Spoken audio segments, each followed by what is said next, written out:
महाराष्ट्राच्या राजकारणात प्रत्येक वर्षी गुढीपाडव्याच्या निमित्ताने एक वेगळाच उत्साह, एक वेगळंच राजकीय तापमान निर्माण होतं आणि यंदाही त्याला अपवाद नाही.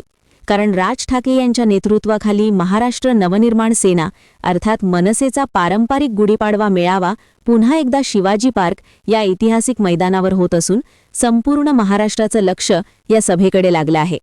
कारण ही केवळ सभा नसून मनसेच्या पुढील राजकीय भूमिकेची दिशा ठरवणारा, महाराष्ट्राच्या अस्मितेचा मुद्दा पुन्हा पेटवणारा आणि सत्ताधाऱ्यांवर जोरदार प्रहार करणारा मंच म्हणून या मेळाव्याकडे पाहिलं जातं. गेल्या काही वर्षात राज ठाकरे यांच्या भाषणांनी केवळ महाराष्ट्रातच नाही तर देशभरात चर्चा निर्माण केली आहे. विशेषतः मराठी भाषा, स्थानिकांचा हक्क आणि हिंदी सक्तीविरोधात त्यांनी घेतलेली भूमिका ही नेहमीच ठळक राहिली आहे. मागील वर्षी त्यांनी मराठीच्या प्रश्नावर उभं राहत एक वेगळं समीकरण तयार केलं होतं आणि त्यावेळी दोन्ही ठाकरे बंधू एकत्र आल्याची चर्चा रंगली होती. त्यामुळे यावर्षीच्या भाषणात ते पुन्हा त्याच मुद्द्याला धार देणार का की नव्या राजकीय समीकरणांची घोषणा करणार, याची उत्सुकता शिगेला पोहोचली आहे. सध्या राज्यात सुरू असलेल्या राजकीय घडामोडी, सत्तांतरानंतरची परिस्थिती, मुंबई महापालिकेची प्रलंबित निवडणूक आणि मराठी माणसाच्या हक्काचा मुद्दा या सगळ्यांचा एकत्रित परिणाम या भाषणात दिसू शकतो. विशेष म्हणजे मनसेने प्रसिद्ध केलेल्या टीझरमधून एक स्पष्ट संदेश दिला गेला आहे की महाराष्ट्रात जे चाललंय ते पटत नाहीये का, दररोजच्या घटना पाहून मनस्ताप होतोय का, असे प्रश्न विचारत त्यांनी थेट जनतेच्या भावना स्पर्श केल्या आहेत. हे फक्त टीझर नसून एक प्रकारे जनतेच्या मनातील अस्वस्थता शब्दात मांडण्याचा प्रयत्न आहे आणि याच अस्वस्थतेला राजकीय रूप देण्याची तयारी मनसे करत आहे. राज ठाकरे यांची भाषणशैली ही नेहमीच थेट, आक्रमक आणि मुद्देसूद असते. त्यामुळे ते कोणत्याही पक्षाला किंवा नेत्याला लक्ष्य करण्यास मागेपुढे पाहत नाहीत.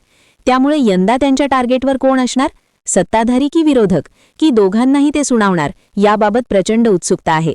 विशेषतः राज्यातील सत्ताधारी समीकरण, शिंदे-फडणवीस सरकार आणि त्यांची धोरणे यावर ते काय बोलणार याकडे सर्वांचे लक्ष लागले आहे.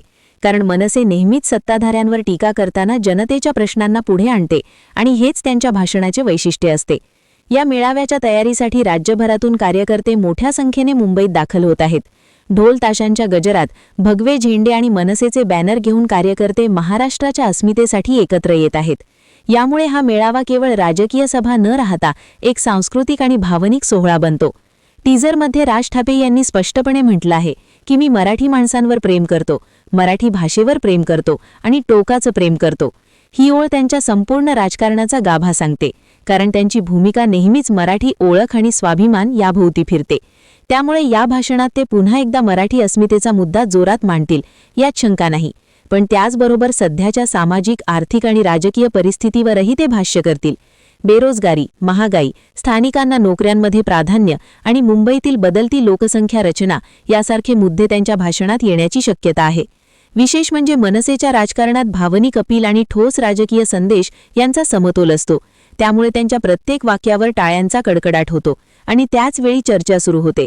गुढीपाडवा हा मराठी नववर्षाचा पहिला दिवस असल्यामुळे या दिवशी दिलेला संदेश हा पुढील वर्षभरासाठी दिशा देणारा मानला जातो. त्यामुळे राज ठाकरे यांचे भाषण हे केवळ त्या दिवसापुरते मर्यादित राहत नाही, तर त्याचे पडसाद पुढील अनेक महिन्यांपर्यंत उमटत राहतात. माध्यमांमध्ये त्याची चर्चा होते, सोशल मीडियावर क्लिप्स व्हायरल होतात आणि विरोधक त्यावर प्रतिक्रिया देतात. त्यामुळे या मेळाव्याला केवळ राजकीय कार्यक्रम म्हणून पाहणं चुकीचं ठरेल. हा एक प्रकारचा पॉलिटिकल शोकेस असतो, जिथे मनसे आपली ताकद, आपली विचारसरणी आणि आपली पुढील रणनीती दाखवते. यंदा विशेषतः मुंबई महापालिकेच्या निवडणुकीच्या पार्श्वभूमीवर या मेळाव्याचं महत्त्व अधिक वाढलं आहे. कारण मुंबई ही मनसेसाठी एक प्रमुख रणांगण आहे आणि तिथे आपली ताकद दाखवण्यासाठी हा मेळावा एक मोठं व्यासपीठ ठरतो. त्यामुळे राज ठाकरे यांच्या प्रत्येक शब्दाकडे राजकीय विश्लेषक, विरोधक आणि समर्थक सगळ्यांचेच लक्ष लागले आहे. ते कोणते नवे मुद्दे पुढे आणतात, कोणावर टीका करतात आणि सर्वात महत्त्वाचे म्हणजे ते जनतेला कोणता संदेश देतात, यावर पुढील राजकीय समीकरणं ठरणार आहेत. त्यामुळे आजचा हा गुढीपाडवा मेळावा केवळ एक परंपरा नसून महाराष्ट्राच्या राजकारणात नवा अध्याय सुरू करणारा क्षण ठरू शकतो आणि म्हणूनच संपूर्ण महाराष्ट्राची नजर आज शिवतीर्थावर खिळून राहिली आहे. गुढीपाडव्याच्या या भव्य मेळाव्याच्या पार्श्वभूमीवर पुढचा सर्वात महत्त्वाचा मुद्दा म्हणजे या सभेतून नेमकं कोणतं राजकीय समीकरण बाहेर येणार आणि राज ठाकरे आपल्या भाषणातून केवळ भावना पेटवणार की ठोस राजकीय दिशा देणार. कारण महाराष्ट्र नवनिर्माण सेनासाठी हा क्षण अत्यंत निर्णायक मानला जात आहे. गेल्या काही वर्षात मनसेची राजकीय ताकद कमी जास्त होत राहिली असली तरी राज ठाकरे यांच्या भाषणांमुळे पक्ष सतत चर्चेत राहिला आहे आणि यंदाही तेच घडणार याची खात्री राजकीय जाणकारांना आहे. विशेषतः राज्यात सध्या सुरू असलेलं सत्तेचं राजकारण, गटबाजी आणि नेत्यांमधील आरोप प्रत्यारोप यामुळे सामान्य माणूस संभ्रमात आहे आणि याच संभ्रमाला उत्तर देण्याचा प्रयत्न राज ठाकरे आपल्या भाषणातून करतील अशी अपेक्षा व्यक्त होत आहे. कारण त्यांच्या टीजरमध्येच त्यांनी महाराष्ट्रात जे चाललंय ते पटत नाहीये का असा थेट सवाल करत जनतेच्या मनातील अस्वस्थता उघडपणे मांडली आहे. त्यामुळे या भाषणात ते सत्ताधाऱ्यांवर थेट हल्ला चढवू शकतात. विशेषतः एकनाथ शिंदे यांच्या नेतृत्वाखालील सरकार आणि देवेंद्र फडणवीस यांच्या भूमिकेवर ते नेमकं काय बोलणार याकडे सर्वांचे लक्ष लागले आहे. कारण मनसे नेहमीच सत्ताधाऱ्यांवर टीका करताना जनतेच्या प्रश्नांना केंद्रस्थानी ठेवते. दुसरीकडे विरोधकांनाही ते सोडत नाहीत. त्यामुळे उद्धव ठाकरे आणि त्यांच्या पक्षावरही अप्रत्यक्ष किंवा थेट निशाणा साधला जाऊ शकतो. कारण महाराष्ट्रातील राजकारणात ठाकरे विरुद्ध ठाकरे ही लढत ही नेहमीच चर्चेचा विषय राहिली आहे आणि याच पार्श्वभूमीवर राज ठाकरे यांचे प्रत्येक विधान हे अधिकच महत्त्वाचे ठरतं.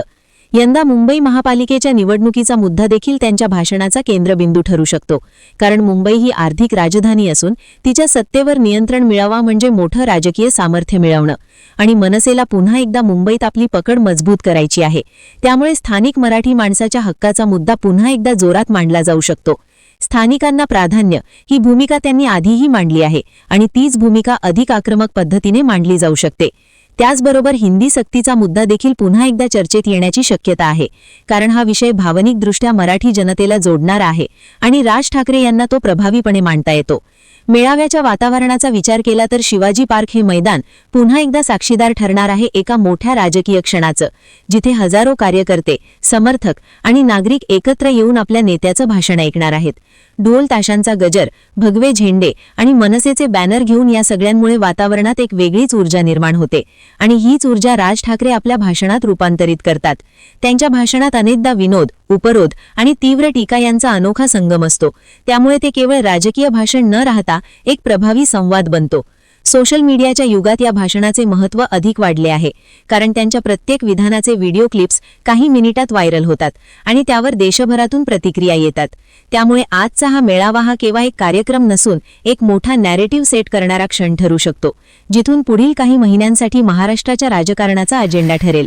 आणि म्हणूनच या भाषणातून काय संदेश दिला जातो, कोणत्या मुद्द्यांना प्राधान्य दिलं जातं आणि मनसेची पुढील वाटचाल कशी असेल यावर संपूर्ण राज्याचे लक्ष लागले आहे.